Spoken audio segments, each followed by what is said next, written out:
Hello. Magreklamo lang ako tungkol sa asawa ko na ubod ng tamad.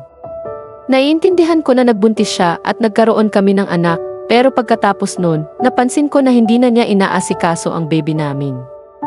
Laging utos na lang sa kasambahay namin, kahit sa pag-aalaga ng baby, hindi na niya ginagawa. Ako ay may trabaho at madalas gabi na ako umuuwi, kaya aaminin kong wala rin akong oras sa baby namin. Kumuha ako ng kasambahay para mapagaan ang trabaho. Pero mula nang dumating siya, hindi ko na nakita ang asawa ko na gumagawa ng kahit anong gawain sa bahay. Lahat ng responsibilidad ay naiiwan sa kasambahay. Pag-uwi ko ng gabi, madalas kong makita ang sobrang gulo ng bahay. Mga plato na hindi nahugasan at iba pang kalat.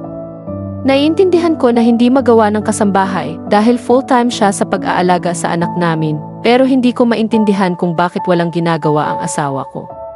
Lagi na lang siyang nasa cellphone at mas maraming oras ang ginugugol niya sa social media kaysa sa pag-aalaga sa anak namin. Napapansin ko ito kapag wala akong trabaho. Ako na rin ang naghugas ng lampin ng baby namin at madalas ang nagluluto ng pagkain. Laging nagkakaroon kami ng pagtatalo tungkol sa setup namin sa bahay.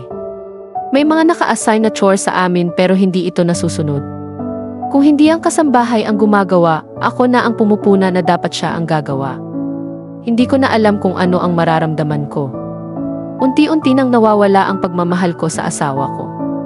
Hindi pa ba siya ready magkaroon ng baby? O may epekto ba ang panganganak niya, kaya ganito siya ngayon?